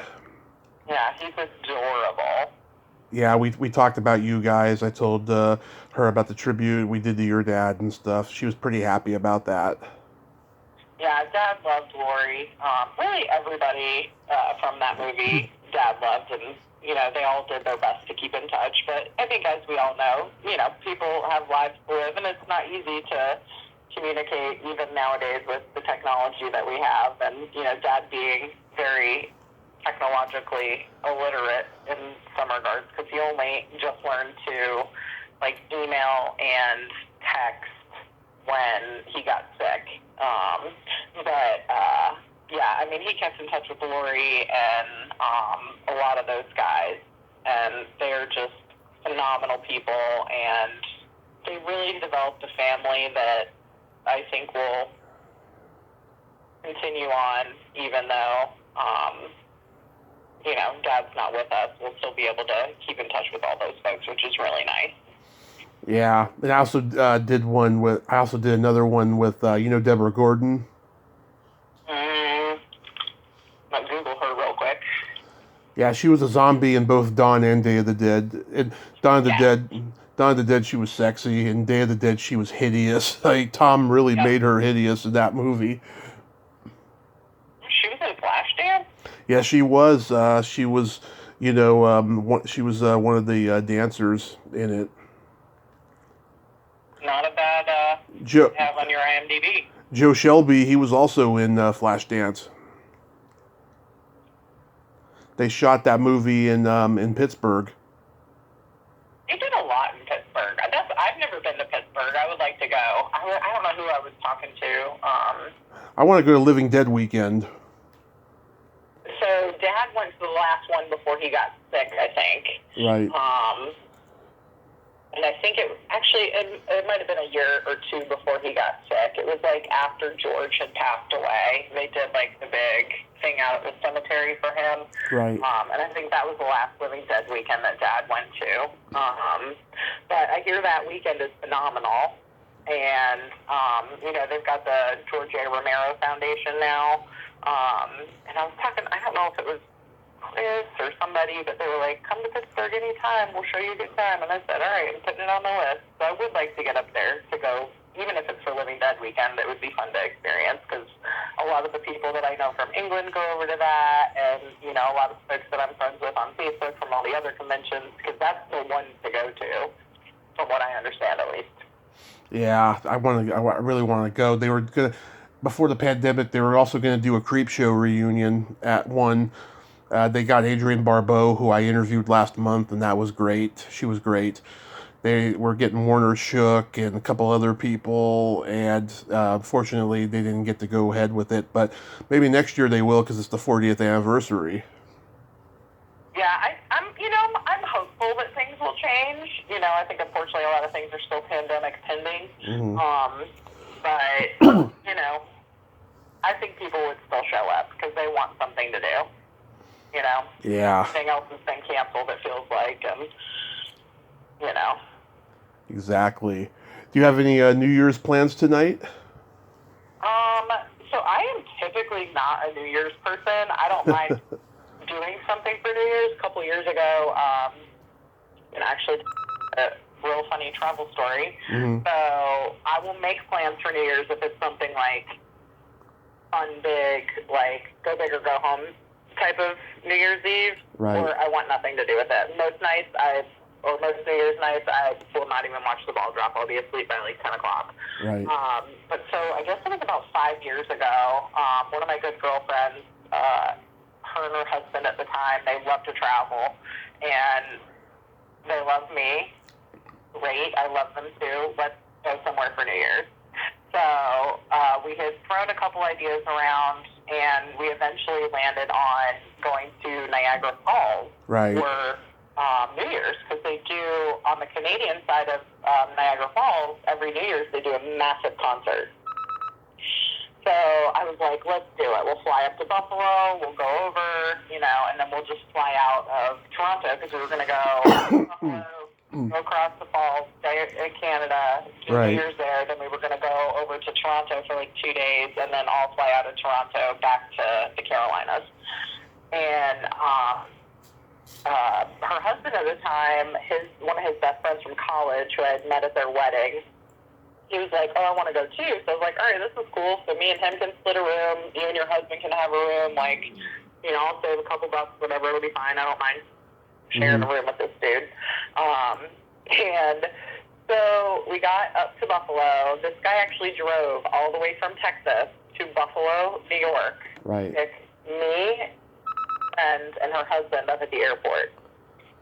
So come to find out, he had just barely squeaked by getting his passport, because he had, I guess, back due child support. And if you have back due child support, they won't allow you to get any type of travel documentation to be able to leave the country, which kind of makes sense, I guess. Yeah. I don't know if that's like a Texas state law or if it's just a U.S. law, but that was the case, or at least that's what I heard. Right. So he gets to Buffalo, he picks us up, we start driving, and I think Preston had said something about, Paul, the friend that was with us. He goes, well, I don't have a driver's license. Should I be driving us across the border? I'm like, I'm sorry, you have a passport, but you don't have a license, and you drove all the way from Texas? So Preston's like, pull over, let's swap, I'll drive us over. So we get to the border crossing, I think we're at the Peace Bridge, and we pull up, and this man who is Customs and Border Protection looks like he's from Russia. He has one of those big wool hats on like a Russian would wear. He has like big sunglasses on. Now when you pull up to these, like, they look like toll booths, there's this massive sign, and it has like 13 things on it listed. And obviously not a lot of traffic. We literally just pull right up, and the gentleman yells at us and is like, everyone needs to roll the windows down. Didn't you read the sign? We're like, we didn't have time to read the sign. We just pulled right in, Yeah. So everybody rolls the windows down. Meanwhile, it's December 28th. It's probably 10 degrees outside. We are on the border of New York State and Canada. we had stopped at the liquor store before we went over the border, because when we left the airport, the folks were like, make sure you buy your liquor here, just bring your receipts with you, because it's cheaper in the States than it is in Canada. So we all got like a bottle of liquor at the store, get to the border, this guy's like harassing us because we don't know what to do. So he's like, do you have anything to declare? We're like, well, we just bought some liquor. He's like, I need those receipts. I need everybody's passport. He's like, where are you going? And my friend Justine, sitting in the front seat, like opening her phone, trying to get the address of the Airbnb that we're going to. Are you on your phone? She's like, I'm trying to get the address of the house we're renting for you. He's like, put it away. We don't need that. Where are you going? We're like, well, we're renting a house, like, to spend New Year's here. And he's like, I need you guys to pull over. So we had to go to the second checkpoint. When we go to the second checkpoint, another officer comes out and is like, well, we need to take everything out of the car and scan it. Oh, wow. You guys need to go sit in the, it's like a bus terminal, like glass kind of area. Yeah. So we sat there, they pulled everything out, and then they took our passports into the little, it wasn't a very big area, but like a little bus stop area that's, heated and enclosed and all that. And we had to wait for them to run all of our passports. Well, it turns out Preston and his friend had DUIs in college, and if you've had a DUI, at all in the United States, you cannot travel to Canada. At least driving-wise across the border. I don't know if you can get off on a plane, but you cannot legally drive a car into Canada if you've ever had a DUI. So we had to cancel our Airbnbs in Canada and find hotels on the the New York Niagara side of Niagara Falls, and stay there until we could figure out what we were going to do because we couldn't get into Canada. Oh, my God. It was so cold that year, they actually canceled the concert.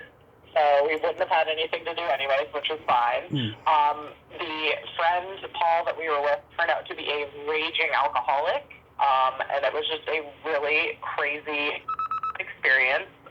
He literally was just drinking, Jameson from the time he woke up to the time he would go to bed. We literally had to carry him to the bed one night and tell him, you need to take a nap. It's 2 o'clock in the afternoon and you're shit-faced. We can't deal with you. It was the craziest New Year's Eve I've ever had. It was the last time I ever went out for a New Year's Eve. I've never had a New Year's that quite crazy. Wow. It was nuts. And there was a cyclone storm. Mm-hmm. So after we figured out Paul was a drunk and we didn't want to do this anymore, I called my mom because my mom's a travel agent. I said, Mom, can you my ticket's out of Toronto. I can't get there anyways unless I just go by myself. Book me a ticket back to New York and I'll come spend a couple days with you guys. So she booked me a ticket, for whatever day it was. I go to the airport, Justine and her husband get on their plane. I think I got on, or no, they didn't even make it on their plane. Their flight got canceled. So they're like, hey, our flight got canceled. We're going to this, hotel. I was like, all right, well, I'm on the plane. Hopefully I get to take off.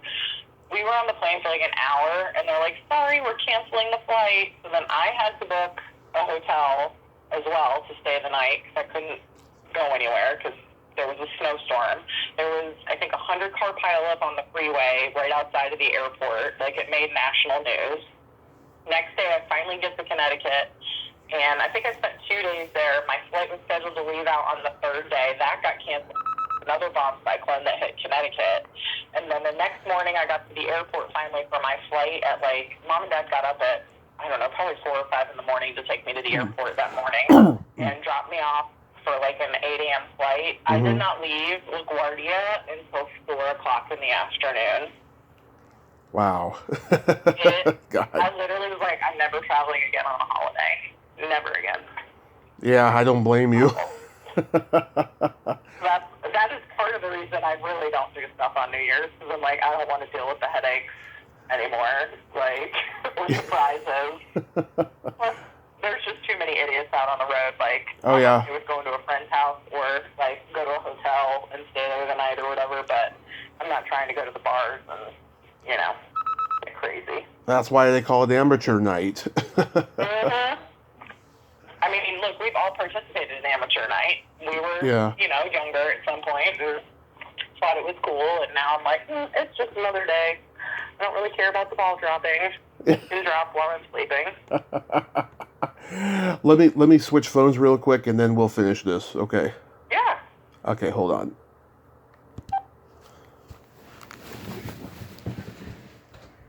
So, my New Year's plans are to eat pizza, drink apple cider, watch movies, and masturbate. I do that every year. Hey, you gotta have a tradition, right? Exactly.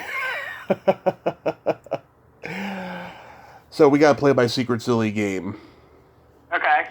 This is a series of silly slumber party questions, no win or lose, just pure fun. And how the game works is I ask you the question, you answer it, and then you ask me the exact same question, I answer it, and feel free to comment on answers. Okay. Rachel, are you ticklish? Yes. Are you ticklish? Oh, I've been known to hit people in the groin without warning. I'm so ticklish. Noted. Loaded. What's your favorite part of the body? It could be anything. Ooh. I would say the eyes. They tell all. What's your favorite part of the body? Eyes is a popular one. The belly button. Interesting. And I talked to somebody recently. They said belly button's not really a body part. It's just an indent to show that you were born. Have you ever met anybody without a belly button? Yeah. I actually interviewed an actress who told me that she was born with a huge Audi, right? And her parents had it removed, and now there's like nothing there. And she like showed me a baby picture of her with the Audi, and then what it looks like now. And I was like, yeah, there's practically nothing there now. Interesting. Okay. Yeah. What color are your toenails painted? I have no polish on my toenails currently. I am detoxing my toenails from toenail polish since it's wintertime and I don't wear a whole lot of flip-flops. What color are your toenails? They're not painted right now, but they were lavender back in October when I went to that con. All right, good for you. Yeah, been painting my toes since I was 13. I always like to go elaborate. I mean, I feel like dudes should be allowed to paint their toenails. I think so too. Yeah, I think that it gets lost in translation sometimes. I would agree. What would you say is your best personality trait? Ooh, I feel like I have a really good sense of humor. It's all over the place, and it can be funny sometimes, also offensive, but, that weeds people out. So. What about you? I have empathy, and I have no filter. All right. Yeah, it's a good balance I like. Definitely consider myself an empath as well, so I can feel that. Absolutely. I think that's one of the reasons we get along. I would say that is a good, accurate statement, yes. Yeah. What's your favorite place to have a quickie in? Favorite place to have a quickie in? Yeah. I guess the bedroom. I'm pretty bland. Yeah. What about you? Back when you could actually get away with it, I loved to do it in the movie theater. Okay. You were a little bit more, exploratory than I was, I guess. I was pretty exploratory, yeah. And I'm probably the utmost, foremost expert on quickies. Like, I can tell you where to have them in and, how to get yourself and your partner off in 90 seconds. I should write a book. I feel like people would probably want to know that these days. So you might have something there. Could be an Amazon bestseller. Yeah, I'm already writing a part memoir and part movie guide, but I do have a few other book ideas that I want to do in the future, and that's definitely one of them. And then my favorite question, is there a stinky smell that just makes you gag? Ooh, that's a good question. So this is really weird. Mm-hmm. For the simple fact that I don't know that many people can relate to this. So when I was a kid, I had an accident. I had my foot mangled by a lawnmower. Oh. And I had a shit ton of operations. I was in and out of the hospital from the time I was 4 to 14. I spent probably more time in the hospital than most children should. Uh-huh. But so every once in a while, I get I don't know what it is, but it will literally remind me of the smell of anesthesia when they put the mask on you. Because as a kid, I didn't want the intravenous anesthesia. I wanted the mask because I was scared of needles as a kid. Yeah. But so every once in a while, I get a whiff of something that reminds me of anesthesia, and I want to vomit all over the place. No, I get that because I was under plenty of it in the hospital. Yeah, Yeah, it's a weird smell. It's not something that most people would probably pick up on, but every once in a while I'll smell something, like, oh, gotta leave. Can't go in there. What about you? What's the smell that makes you want to gag? Either farts or feet. I feel like those probably are right around the same smell range. Classics. Classics, yeah. Oh my God, I had pretty bad athlete's foot the last month that I was in the hospital, and I had it for about 6 months because I got so grumpy they didn't want to change my socks. Well, so you did it to yourself. I did. It was partially to myself, but it was funny because I was under so much anesthesia. I didn't feel anything in my body. Yeah. It was crazy. Like they take blood from me, and I barely even felt it. It was just so crazy, right? And I was such an asshole during that time. Like they just didn't want to help me a lot of the time. Should have been nicer to those nurses. Yeah, well, they were awful in the rehab facility. I'll tell you, they have this like real bureaucratic view of patient recovery and shit. It's like if you got surgery one day, the next day they want you to frickin' get out of bed and frickin' walk around, and you just can't do that. You have to do it on your terms. And they say, oh, if you don't do that, you're gonna get a blood clot, and we're gonna be liable and all this shit. It's like take a chill pill. Yeah, I know, like, certain surgeries, they do want you up and walking after.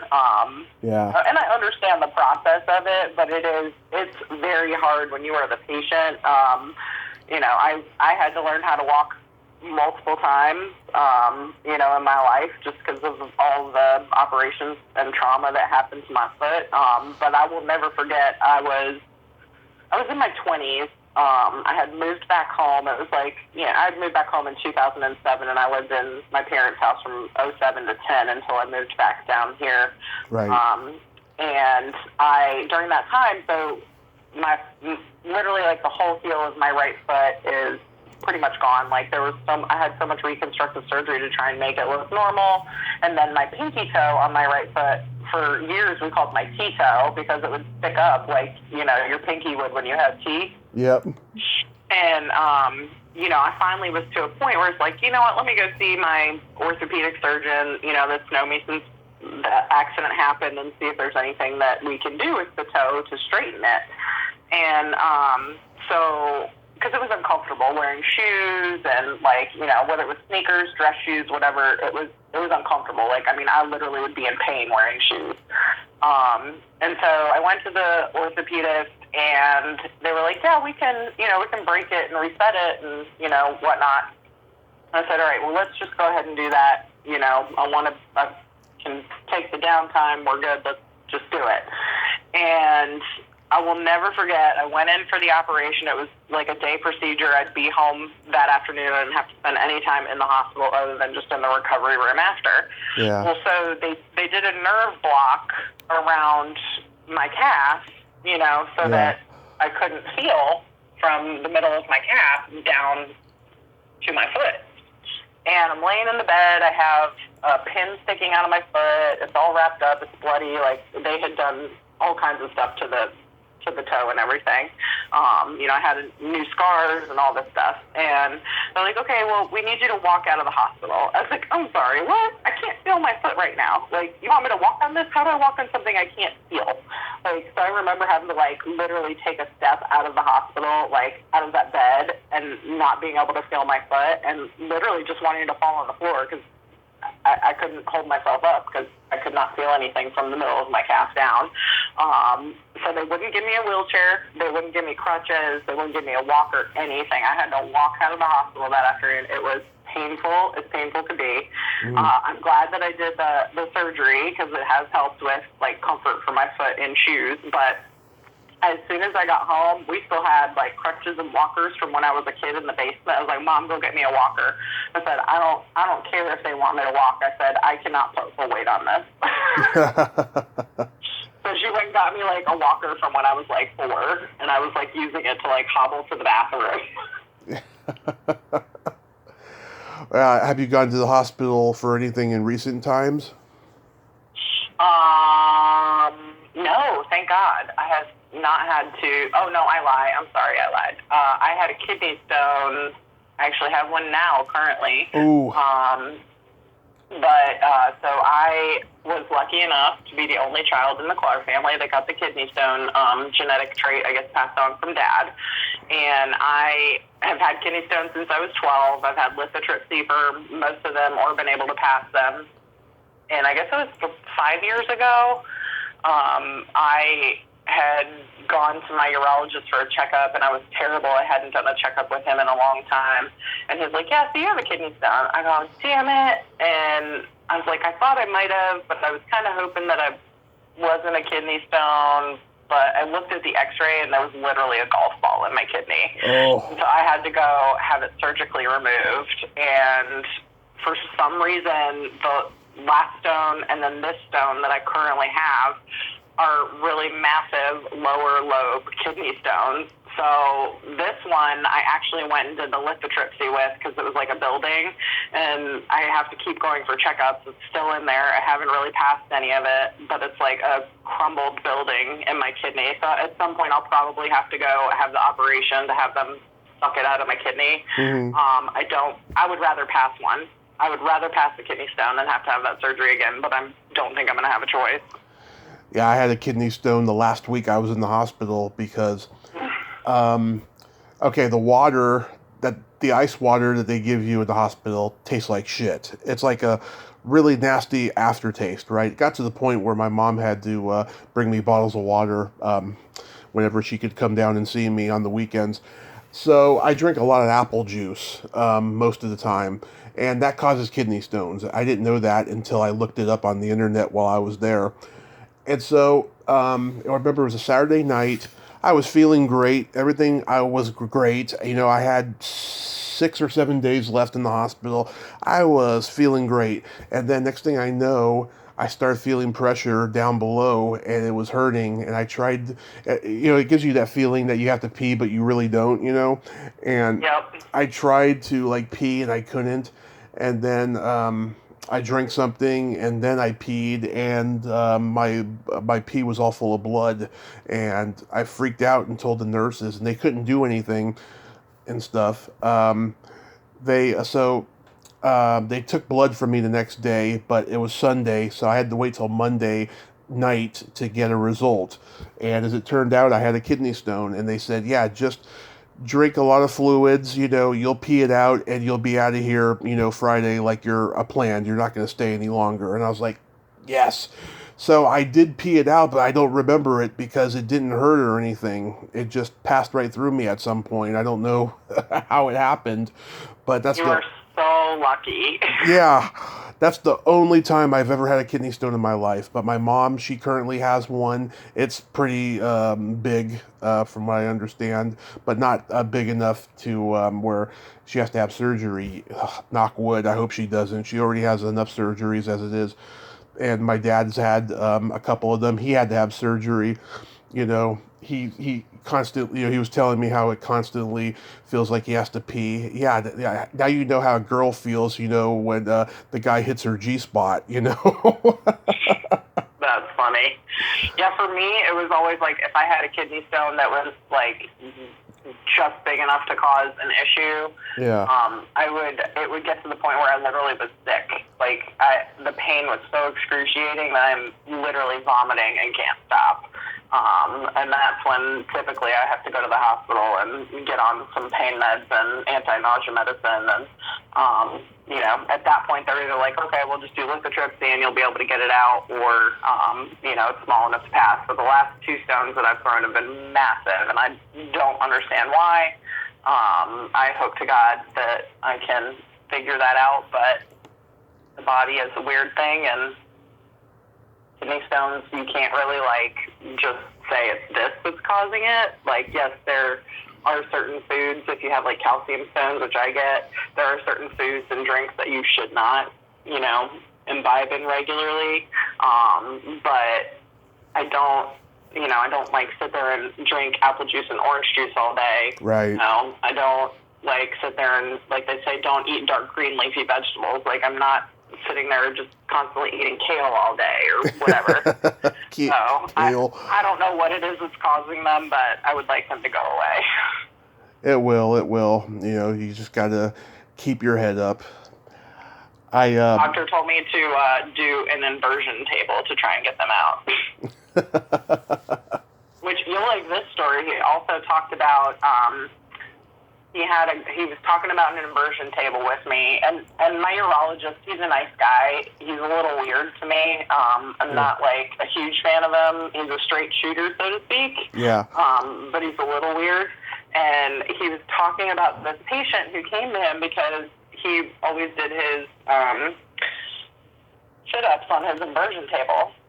Mm-hmm. And he would, like, hang upside down and do sit-ups, so he would always get a hard-on. And so, like, he went to the urologist because he would get, like, he would orgasm from, like, doing inverted sit-ups. And he called it something, and I can't remember, but I was so scarred that my doctor even, like, talked to me about that. I'm like, what? I'm a woman. You're talking about another patient who has inverted orgasms when he does sit-ups. Like, this is weird. We didn't need to go here, but thank you. Oh, my God. That is just creepy and unprofessional. Right? Okay, so I'm not wrong for thinking that. Like, I did feel a little weirded out afterwards. Yeah, God. Some people out there, you know, I mean, I've heard stories about doctors being creepy to patients. You know, it's just, it's really frightening. But then again, you know, they're human just like anybody. I mean, I understand trying to, like, tell me a funny story about, like, another patient or whatever on an inversion table, but, like, he didn't necessarily bring it up in the way that it was gonna, like, make me laugh or help me. It was a little creepy the way that he presented it, and I just kind of felt weirded out afterwards. So he used that word hard on? I think he used erection and orgasm, actually. Okay, well, that's good. At least that's halfway professional. Right? But still, I'm like, why are you telling me this story? All because of an inversion table? Like, okay, great. I'm not a dude. If I was a dude, I could see that, but I don't even have access to an inversion table, so I'm not going to worry about it. Yeah. I got jokes for you. Okay, I like jokes. Okay, what do you call a boy that doesn't masturbate? Not a clue. A liar.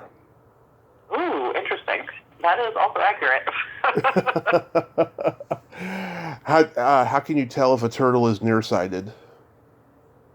Not a clue. He tries to fuck an army helmet. Oh, bless. It's a hilarious visual. 'Cause I had a friend, he had a turtle, and he kept him in a tank in the kitchen, which I always thought was a weird place to keep your turtle. You know, what if something happens? You know, what if you know, he gets out and he ends up in the boiler or something? I had a friend that kept an alligator in a swimming pool where his laundry should have been. Oh my God. There was a serial killer back in the day. He had a swimming pool with an alligator in there, and he used to lure female victims in there.